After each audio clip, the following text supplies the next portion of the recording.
All right, I figured I'd start this off with just a little bit of a warning. This video is not that funny. I recorded it a few hours ago, and I've just kind of been sitting on it since then because it's kind of just me lamenting the state of Star Trek for almost 20 minutes. So and I'm not sure most people are going to find that entertaining. So I figured I'd just warn you ahead of time.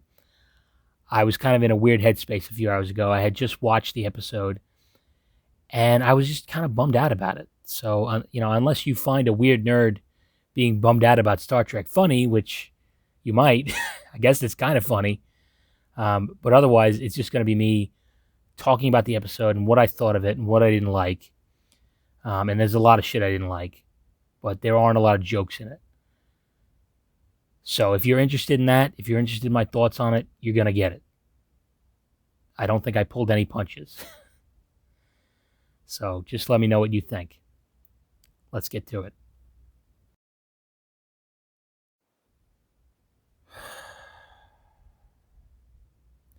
Just when I was starting to think this season might have some potential,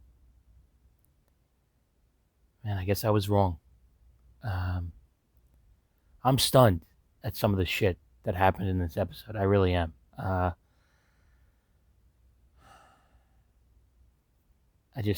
don't even know how to make it funny. I don't know how to make talking about this episode funny. I really don't. I don't know what I'm going to say. But I'm not going to sugarcoat it. I really hated it. It was a piece of shit from top to bottom, and you can call me crazy. You could say I'm reading too much into this. But the disdain that these writers have for Picard as a character and Star Trek in general is palpable to me. There are so many lines of dialogue that feel like it's the writers talking directly to the audience, shunning them for enjoying something like Star Trek and for liking a character like Picard.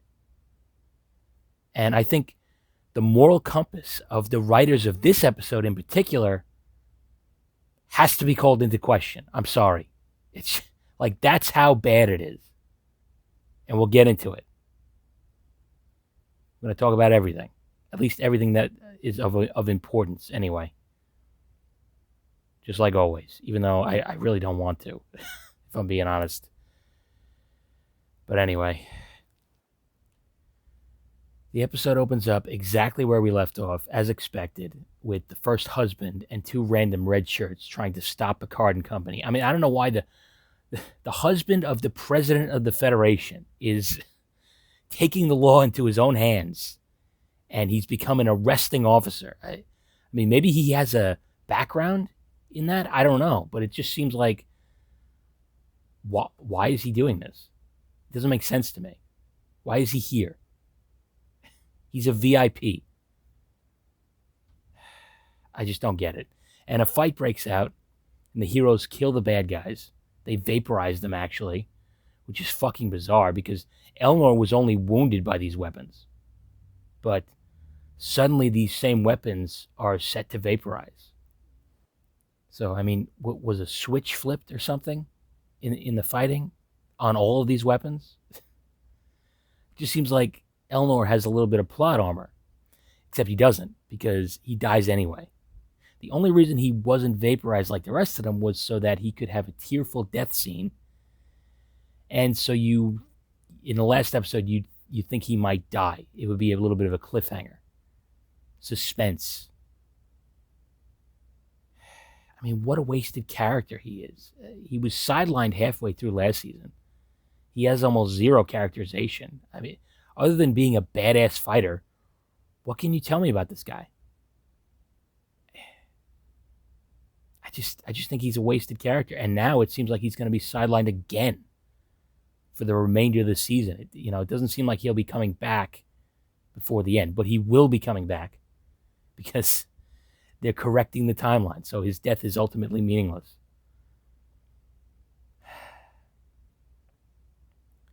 And now they're on the run, flying away in this shitty Star Trek version of the Millennium Falcon.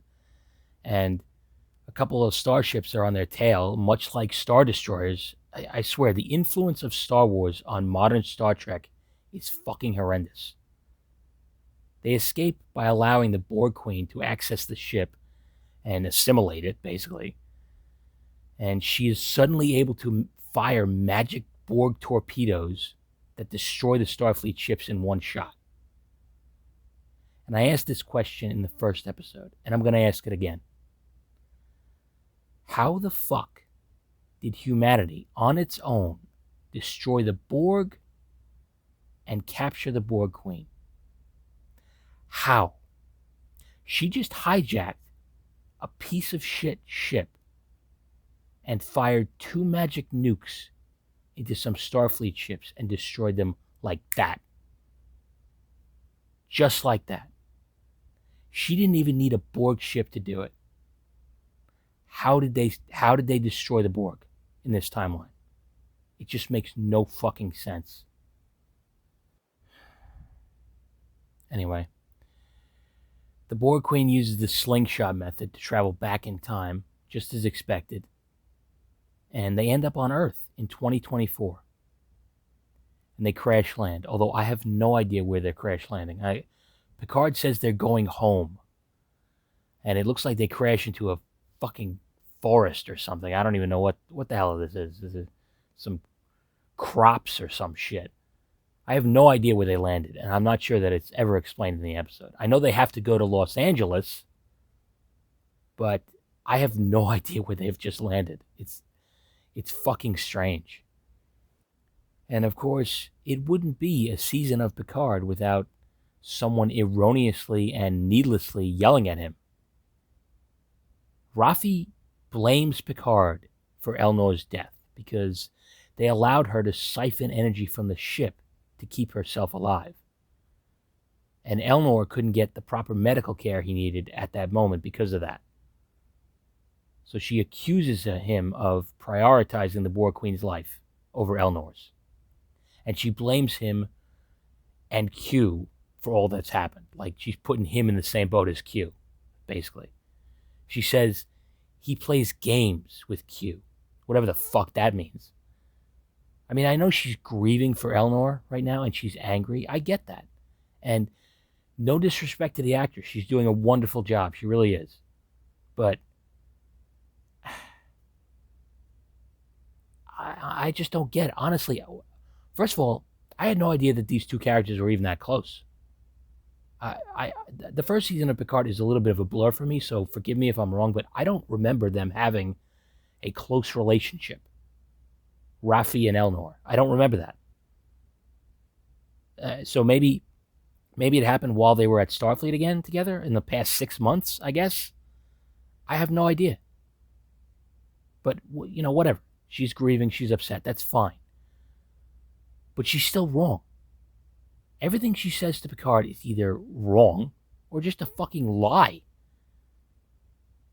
And I've really just had it with her character. She even has a moment during her rantings where she looks at all the other characters of the other members of the team. And it's very clear that she's trying to turn them against Picard. She's questioning his leadership openly. Like I said, she blames him just as much as she blames Q for this. It's a fucking joke. And of course, he just stands there and puts up with it because, like I said, we need moments where Picard gets yelled at. And this will not be the only one in this episode. It's going to happen again. And at this point, Seven, Raffi, and Rios are going to beam to somewhere in LA to look for this mysterious watcher that was mentioned in the last episode, while Jurati and Picard try to reactivate the Borg Queen. And I still don't understand what the fuck the plan is. But apparently, Jurati wants to do some fucked up technological mind meld with the Borg Queen so she could turn her brain on again. I mean, it's gobbledygook. It's nonsense. It's technobabble, but it's beyond technobabble, really. It's It makes no fucking sense. And the people who wrote this episode are just hoping we're all just going to go along with it and never question anything about it. But in reality, nothing about this brain transfer, this Frankenstein shit, is logical. There's nothing that makes sense about it. So, I mean, I guess she's going to be partially assimilated. That's what we're going with here, I guess. And at this point, Picard says that being a Borg gave him a feeling of euphoria, which, I mean, I was absolutely stunned by. Not only does that totally contradict everything we know about the Borg, but it's pretty fucked up.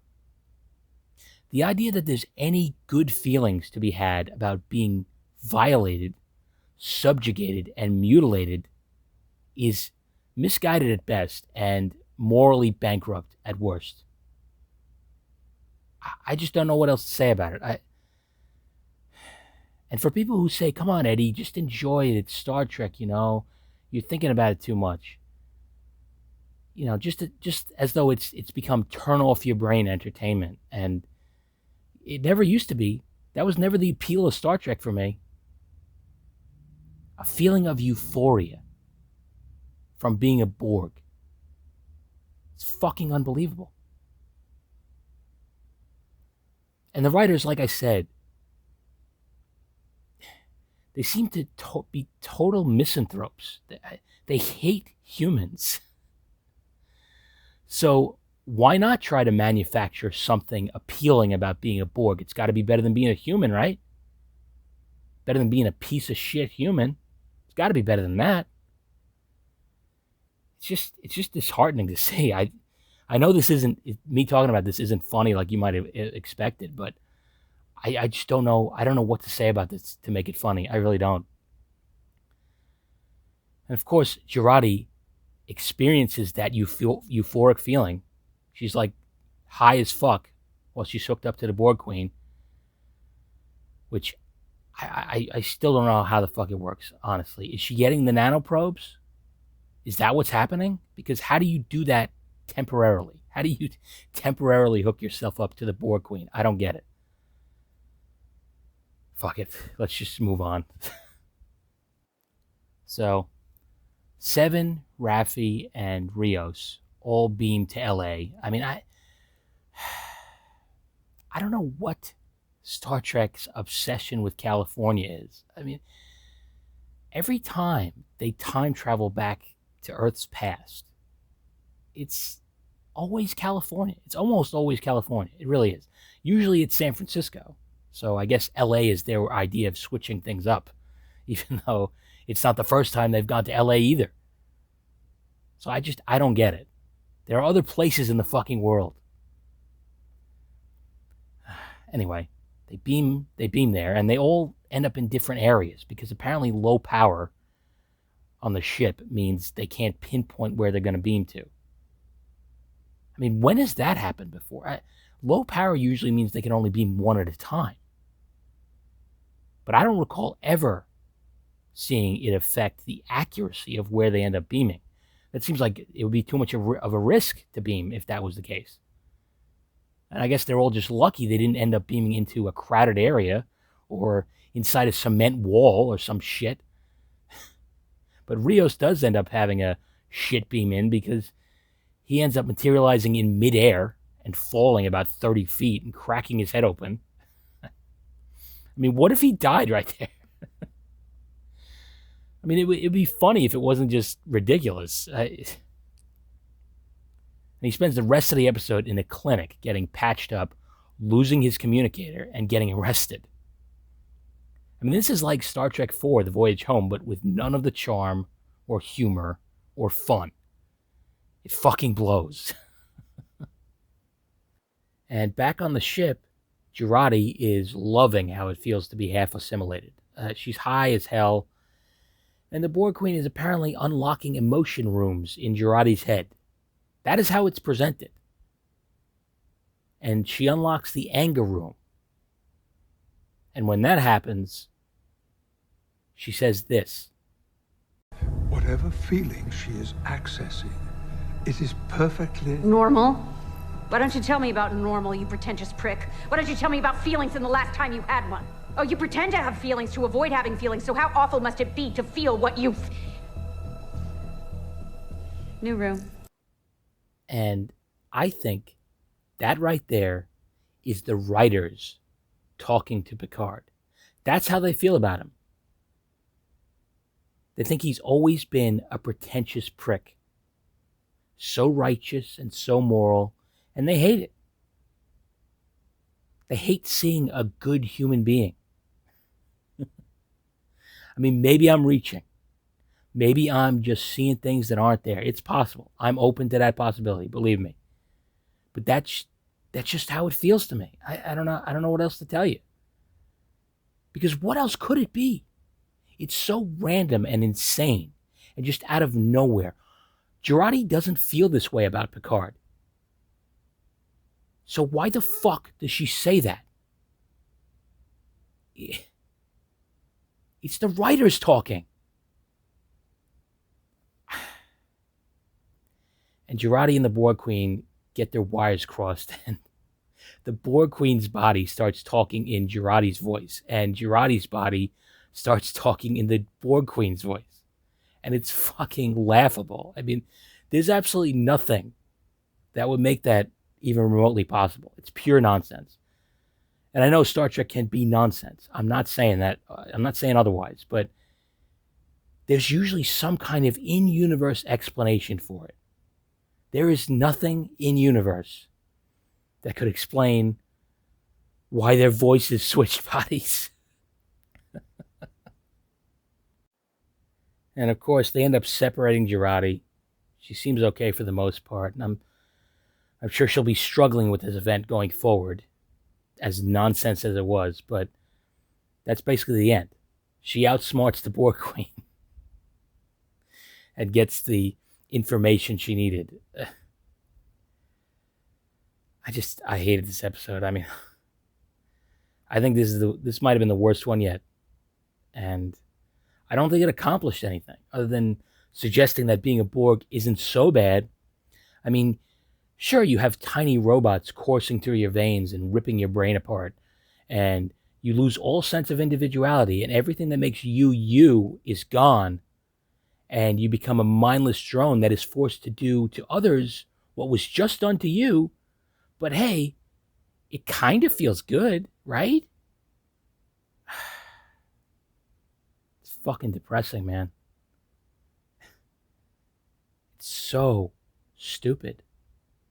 And 2 writers are credited for this episode. And I was so stunned by what they did here that I had to look them up and see what other stuff they'd written to see if it's of a similar quality. And it turns out that they've written nothing else except this episode. This is the only writing credit they have on IMDb. I don't know. I just felt like that was worth noting, I guess. And I feel like I'm kind of done with this show, honestly. I know a lot of Star Trek fans get irrationally angry. They scream all day and they type in all caps while they're... I understand their frustration, but I never really understood the anger. But I might be starting to. But, the truth is, it doesn't really make me angry. It just makes me kind of sad. This episode made me sad. And Star Trek right now just isn't fun for me anymore. At least current Star Trek. I could always go back to the old Star Trek, and I could love that. I will always love that. But I just don't want to watch any more of this show. It took a lot out of me, honestly. I don't know how to make reviewing it funny. Like I said, this was not a funny review, really. I don't think.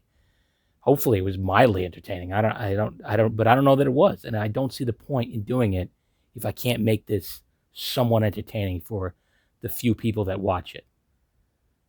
So I guess we'll see. I don't know what I'm going to do from now on with Picard. I don't think I'm going to review any more episodes. But we'll see. But thanks for letting me vent a little bit, I guess. Like I said, I don't think it was all that entertaining, so I appreciate anybody that was listening. Let me know what you thought of the episode. Did you like it? Did you hate it as much as me, or are you somewhere in between? Let me know. And yeah, that's basically all I got for now. I don't even have anything witty or goofy to say at the end of this. I'm just drained. So that's all I got. Until next time, take it easy.